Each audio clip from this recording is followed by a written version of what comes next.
उनकी सांसें थी, उनके दोनों पांव को काटा गया था। उनकी सांसें चल रही थी, उनके दोनों हाथ को काटा गया था। उनकी सांसें चल रही थी, उनके दोनों आंख को निकाला गया था। इसीलिए मैं मीठी बात करने नहीं जानता। मुझे लगता है एग्रेशन से राज्य को बदलूंगा। क्या जानते हैं आप झारखंड राज्य को महोदय? एग्रेशन मतलब आप क्या जानते हैं झारखंड राज्य को? हम उस राज्य से आते हैं जहां एक संसद ने सीने में 12 गोली खाई थी। हम उस झारखंड से आते हैं जहां MP member of parliament Sunil Mahato ने 1 2 3 4 5 6 7 8 9 10 11 12 गोली खाई थी सांसद ने। क्या सुनने में अच्छा लगता है? तब आप झारखंड को नहीं जानते हैं। झारखंड हमने बनाया है भैया। निर्मल महतो के सीने में गोली लगी थी, तब झारखंड का चर्चा दिल्ली में हुआ था। तब राजीव गांधी को पता चला था कि हां झारखंड की डिमांड किया जा रहा है। तो मुझे लगता है एक बार ये श्रीमान, ये नियम कानून, एक बार एग्रेशन की गवर्नमेंट होनी चाहिए। बाकी यूथ डिसाइड करे। मेरा जो व्यवहार है फॉलो अप के मंच में भी मेरा यही व्यवहार है। पसंद लगे वोट कीजिएगा, ना लगे इग्नोर कीजिए। बोल रहे हैं सुनने में अच्छा लग रहा है, आप बोल रहे हैं नहीं, सुनने में नहीं। आप तब झारखंड राज्य को नहीं समझते हैं सन्नी जी। मैं बोल रहा हूँ एग्रेशन। नहीं, आप नहीं समझते हैं झारखंड राज्य को। मैं एग्रेशन सुनने में अच्छा नहीं लगता, यही रियलिटी है। एग्रेशन मतलब यही है कठोर डिसीजन, त्वरित कार्रवाई। आज कार्रवाई किस पे होती है? एक ठेला पे काम करने वाला है, तुरंत कार्रवाई होगी। एक मजदूर है, पुलिस तुरंत कार्रवाई करेगी। आपकी कार्रवाई उस समय काहे नहीं होती है जब बड़े बड़े लोग आपकी गिरफ्त में आते हैं, बड़ी बड़ी मछलियां जाल में फंसती हैं? क्यों कार्रवाई नहीं होती? हम लोग आते हैं तो छोटा रहे या बड़ा रहे, जो गलत रहेगा उस पर कार्रवाई होगी।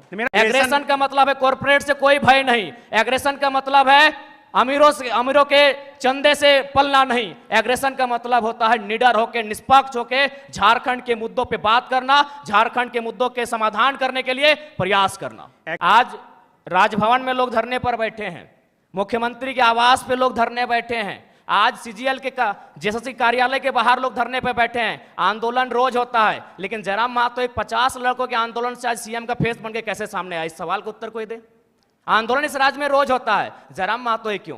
क्योंकि मैंने उन मुद्दों को टच किया, मैंने उस मुद्दों पे बात किया जो झारखंड की जरूरत थी, जिसपे झारखंड बात करना चाहता था। साफ शब्दों में झारखंड चाहता था कि बिल्ली के गर्दन में घंटी बांधी जाए, पर बांधेगा कौन? बेरमो कठारा की घटना है, वहां एक व्यक्ति का अटेंडेंस रोक दिया जाता है, पंच ब्लॉक कर दिया जाता है, जो नौकरी का प्रावधान होता है कोलियरी में। वो व्यक्ति हमारे पास आता है, आके हमें सुनाता है कि भैया ऐसा ऐसा बात है, मेरा कसूर इतना है कि झारखंडी है और हमें मतलब मेरा पंच को ब्लॉक कर दिया गया है, मेरे अटेंडेंस को रोक दिया गया है, तो कुछ उपाय किया जाए। तो हम उनको फ़ोन लगाते हैं, तो हमने परिचय दिया कि सर ऐसा क्यों करते हैं, गरीब आदमी है, बड़ी मुश्किल से रोजगार चलता है, तो इनको पुनः रख लिया जाए। तो उधर से आवाज़ आई कि आप कौन बोल रहे हैं? तो हमने कहा कि हम जयराम कुमार महतो बोल रहे हैं, वर्तमान में गिरिडीह लोकसभा लड़े हैं। तो बोला नहीं, आपसे हम परिचित नहीं है। तो हमें लगा कि शायद वो विधायक या सांसद की पैरवी सुनना चाहते हैं। तो मैंने इतना कहा था कि 2 महीने के बाद चुनाव है, हम बेरमो भी लड़ेंगे, गोमिया भी लड़ेंगे, डुमरी भी लड़ेंगे। अगर वहां से कोई भी सीट जीत के आ जाते हैं तो आपको दामोदर नदी में ले जाकर डाल देंगे। विश्वास कीजिए, विश्वास कीजिए।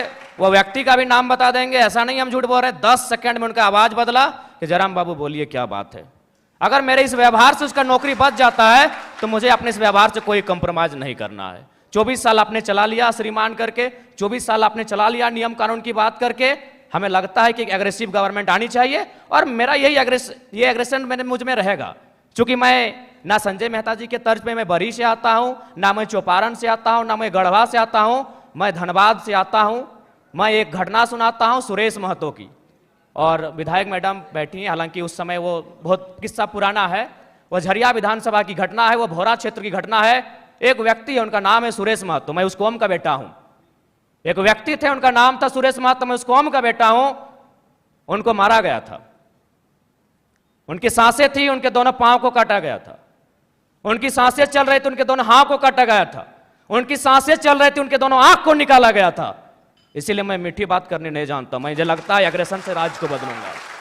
वे ऐसे लोग हैं जिनको लगता है कि इस दुनिया में मौत नाम की कोई चीज़ नहीं होती है, जिनको लगता है कि शायद वो सारा धन एकत्रित करके स्वर्ग जा सकते हैं, वहाँ सुख भोग सकते हैं। बिल्कुल ये बहुत गंभीर समस्या है और मुझे लगता है कि इसमें सरकार के लोग शामिल होंगे, विपक्ष के लोग शामिल होंगे। ये कोई नई बात नहीं है। अगर आदरणीय शिल्पी जी कह रही हैं कि अगर वो जनता जानती है, तो जनता को मालूम है कि किस प्रकार से जेपीएससी की परीक्षा होती है। उनमें जब रिजल्ट आता है तो विधायक जी के रिश्तेदार होते हैं। इसमें 24 वर्षों से जिन लोगों ने राज्य की सत्ता को संभाला है, 24 वर्षों से जिन लोगों ने इस राज्य की सरकार को चलाया है, पक्ष बन के विपक्ष बन के, सबका उसमें हिस्सेदारी होता है। तो इसलिए जिस दिन वो इस बात को मानेंगे कि हमें एक समानतापूर्वक जीवन जीना है, हम लोग वास्तव में इंसान मनुष्य तभी हैं जब दूसरे की दर्द, दूसरे की तकलीफ और पीड़ा को देखकर हम भी पीड़ित होते हैं, तब शायद ये माहौल बदले। लेकिन फिलहाल ऐसे परिवेश में ये बुद्ध का देश भले है, लेकिन आज बुद्ध के विचार बिल्कुल विलुप्त हो चुके हैं। मुझे नहीं लगता है कि कोई शांतिप्रिय तरीके से इस प्रकार के रास्तों से हटेगा। मैं बनावटी इंसान नहीं हूं। उस मीटिंग में 52 मिनट डिस्कशन हुआ था, मैंने 52 मिनट के बाद मुंह खोला था, और ये तो मीडिया चल रही थी और कैमरा में कैच हो रहा था, इसीलिए मैंने बोतल को टेबल में पटका। मां कसम हम किसी के मुंह में पटकते, आपके पांव तले जमीन खिसक जाएगी। जब आपने छेड़ा है तो सुन लीजिए। यही विनोद बिहारी विश्वविद्यालय में एक कंपनी, एक एजेंसी ने टेंडर लिया है, मजदूरों को ज्वाइनिंग लेटर के साथ साथ रिजिग्नेशन लेटर पे साइन करा गया। इस भारत में कहां होता है यार? मैं आक्रामकता की बातें करता हूं, कारण कौन है? रिजिग्नेशन लेटर पे साइन कराया गया है, कौन देगा उत्तर?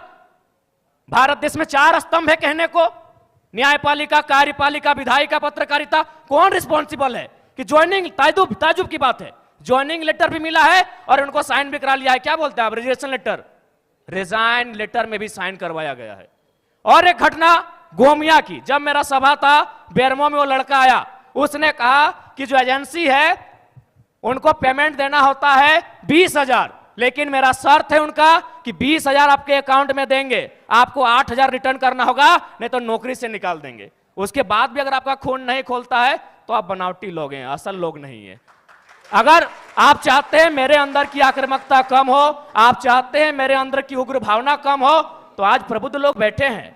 आज माननीय मंत्री दीदी बैठी हैं, आज माननीय मंत्री महोदय बैठे हैं, मंत्री 3 मंत्री बैठे हैं, आज प्रदेश अध्यक्ष महोदय बैठे, सांसद महोदय बैठे हैं, झारखंड मुक्ति मोर्चा के फिलहाल पालनहार हैं बैठे, आज विधायक मैडम बैठी हैं, यहाँ भी एक विधायक बैठे हैं, यहाँ भी एक विधायक बैठे हैं। ये लोग तय करें कि इस प्रकार का जुल्म, शोषण, अत्याचार एक आम व्यक्ति पे, यानी जो लोग हाशिए पर हैं, जो लोग निम्न स्तर पे हैं, उनके साथ अन्याय नहीं होगा।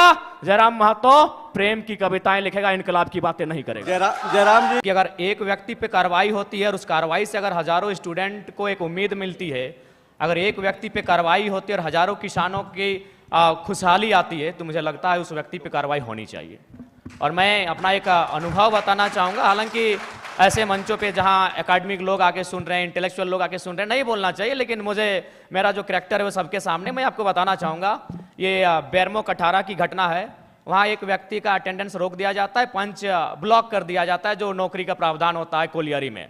वो व्यक्ति हमारे पास आता है, आके हमें सुनाता है कि भैया ऐसा ऐसा बात है, मेरा कसूर इतना है कि झारखंडी है और हमें मतलब मेरा पंच को ब्लॉक कर दिया गया है, मेरे अटेंडेंस को रोक दिया गया है, तो कुछ उपाय किया जाए। तो हम उनको फ़ोन लगाते हैं, तो हमने परिचय दिया कि सर ऐसा क्यों करते हैं, गरीब आदमी है, बड़ी मुश्किल से रोजगार चलता है, तो इनको पुनः रख लिया जाए।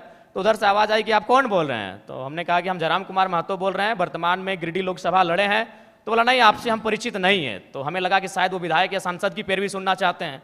तो मैंने इतना कहा था कि 2 महीने के बाद चुनाव है, हम बेरमो भी लड़ेंगे, गोमिया भी लड़ेंगे, डुमरी भी लड़ेंगे, अगर वहां से कोई भी सीट जीत के आ जाते हैं तो आपको दामोदर नदी में ले जाकर डाल देंगे। विश्वास कीजिए, वो व्यक्ति का भी नाम बता देंगे, ऐसा नहीं हम झूठ बोल रहे हैं। 10 सेकंड में उनका आवाज बदला कि जयराम बाबू बोलिए क्या बात है। अगर मेरे इस व्यवहार से उसका नौकरी बच जाता है तो मुझे अपने इस व्यवहार से कोई कंप्रोमाइज नहीं करना है। अलग राज्य की लड़ाई जिन मुद्दों के साथ लड़ी गई थी वही मेरे मुद्दे होंगे। झारखंड अलग राज्य की लड़ाई में जो सोच के साथ इस राज्य को अलग किया गया था कि जब ये राज्य अलग होगा तो यहाँ के युवाओं के पास क्या अधिकार होगा, जब ये राज्य अलग होगा तो यहाँ के किसानों के पास क्या स्वतंत्रता होगी, मेरे मुद्दे वही होंगे। झारखंड जो हमारे झारखंड के नाम में ही छुपा है, झाड़ यानी जंगल, खंड यानी जमीन का एक भूभाग, और हमारी जो निरंतर लड़ाइयाँ रही हैं आदिकाल से वो इसी विषय को लेकर रही हैं। तो जब मैं विधानसभा के चुनाव में जाऊँगा, मेरा पहला मुद्दा इस राज्य में एक सुदृढ़ स्थानीय नीति का रहेगा। चूँकि मैं जिन क्षेत्रों से आता हूँ वो कोयलांचल का क्षेत्र है। आज भी मैं जब कोयलांचल से होकर आया तो लोगों ने अपनी समस्याओं को लगभग 15-20 आवेदन मेरे पास पड़े। जब मैं एक सामान्य सा बालक हूँ, मैं एक साधारण सा बालक हूँ और मुझे प्रतिदिन 15 से 20 समस्याओं को सुनना पड़ता है, जो समस्याएं होती है ज़मीन से संबंधित। इसलिए मेरा मानना है कि ज़मीन संबंधित जो कानून जो आज हमारे राज्य में हैं भी, CNT, SPT, लेकिन जो लोग सरकार में बैठे हैं उनके मैनिफेस्टो में शामिल होने के बाद भी प्रभावी रूप से लागू ना हो न पाना, प्रभावी रूप से उन विषयों पर चर्चा नहीं कर पाना, उनको संरक्षण ना दे पाना एक बहुत ही गंभीर विषय है। और मेरा मानना यही है, जो कि मैं किसान वर्ग से भी संबंध रखता हूँ, एक किसान का बेटा हूँ, तो मेरे हिसाब से जो ज़मीन संबंधित मुद्दे हैं वो मेरे प्राथमिक मुद्दे होंगे। उसके बाद आज छात्रों की समस्या देख सकते हैं। आज CGL के छात्र, JSSC CGL के छात्र आज धरने पर बैठे हैं। विगत जो पहला एग्ज़ाम हुआ था उस एग्ज़ाम में धांधली हुई, इस एग्ज़ाम में धांधली का मामला सामने आ रहा है। तो निश्चय एक बेहतर नियोजन नीति हो और इस तरीके से एग्ज़ाम को लिया जाए कि धांधली ना हो, गड़बड़ी ना हो, और महत्वपूर्ण सबसे कि अन्य राज्य से लोग जो हमारी हकमारी कर रहे हैं वो कम से कम रुके। उसके लिए मेरे पास मेरी योजना होगी कि हम लोग प्रखंड स्तरीय भाषा के आधार पर एग्ज़ाम लेंगे, क्योंकि भारतीय संविधान आर्टिकल 15-16 इस बात का उल्लेख करता है कि हम जात के आधार पर भेदभाव नहीं कर सकते हैं, हम धर्म के आधार पर भेदभाव नहीं कर सकते हैं, हम उद्गम स्थान के आधार पर भेदभाव नहीं कर सकते हैं, हम लिंग के आधार पर भेदभाव नहीं कर सकते हैं, लेकिन भाषा का कहीं जिक्र नहीं है। तो मेरा मानना है कि सरकार को इस विषय पर सोचना चाहिए। हम लोग अगर सरकार में आते तो इस विषय पर सोचेंगे कि जो प्रतियोगिता की परीक्षाएं होंगी वो हमारी भाषाओं में होंगी। फॉर एग्जाम्पल, जैसे मान के चलिए कोई हिंदी का पेपर आता है परीक्षा में, उसमें एक सवाल आता है कि आंख का तारा इसका मतलब क्या होता है, आग बबूला होना इसका मतलब क्या होता है। तो झारखंड के अभ्यर्थी के साथ साथ इस सवाल का उत्तर बिहार के अभ्यर्थी को भी मालूम है, इस सवाल को उत्तर उत्तर प्रदेश, मध्य प्रदेश, राजस्थान के अभ्यर्थी को भी मालूम है। लेकिन अगर हम अपनी भाषा को प्रमोट करेंगे, अपनी कल्चर को अगर प्रमोट करेंगे प्रतियोगिता परीक्षाओं में, और वहाँ सवाल ये रहेगा, मान के चलिए मैं धनबाद के तोपचांची ब्लॉक से आता हूँ और वहाँ एक मुहावरा चलता है, पखर तरे हाथ करे करे झाँक, ना ये राजस्थान को समझ में आएगी, ना ये उत्तर प्रदेश को समझ में आएगी। इससे क्या होगा कि नियम भी बना रहेगा और हमारी जो नौकरियों में हकमारी हो रही है वो भी सुरक्षित रहेगी। के द्वारा जो एविडेंस साक्ष्य प्रस्तुत किए जा रहे हैं, तो प्रथम दृष्टि से तो यह स्पष्ट हो रहा है कि इस बार भी जो CGL का पेपर है उसमें कहीं ना कहीं गड़बड़ी हुई है, धांधली हुई है। और मुझे लगता है कि पिछली बार जो पेपर गड़बड़ी हुआ था, अगर उसका जो लोग दोषी हैं, अगर वे दोषी लोग पकड़े जाते हैं, अगर उन पर कार्रवाई होती, तो शायद इस बार उनका मनोबल इतना ऊंचा नहीं होता।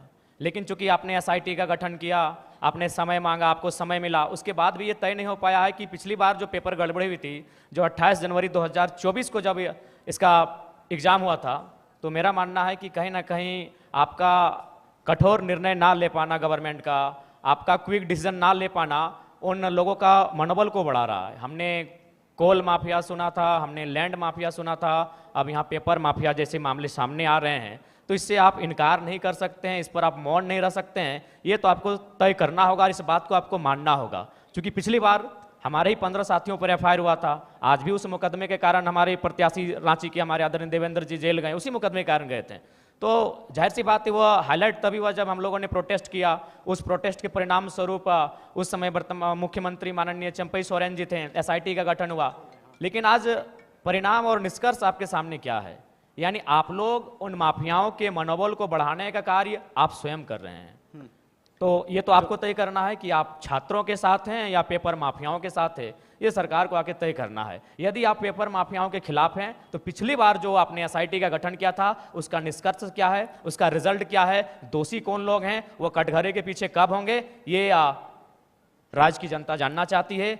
CGL JSSC के तमाम 6 लाख अभ्यर्थी जानना चाहते हैं। बिल्कुल, सूर्या जी से यही सवाल रहेगा। आप सत्ता के में भी रहे, पिताजी ये की तरफ या इंडिया अलायंस की तरफ? हम लोग अकेले ठीक हैं सर। चुनाव के बाद भी? तो चुनाव के बाद क्यों, हम लोग जनता से हम लोग आशा और अपेक्षा रखें हैं कि हम लोग को अकेले इतनी ताकत दी जाए कि इस राज्य के लिए बेहतर और भला कर सकें। तो आप 81 सीट पर लड़ रहे हैं और चुनाव के बाद जो भी स्थिति हो आप कहीं नहीं जा रहे हैं? जी, हम लोग लगभग 70 सीटों से आवेदन मिला है, वहाँ तो लड़ना ही लड़ना है। बाकी सीटों पर अगर अच्छे प्रत्याशी दमगर मिले तो निसंदेह हम लोग 81 सीटों तक पहुँचेंगे और चुनाव लड़ेंगे।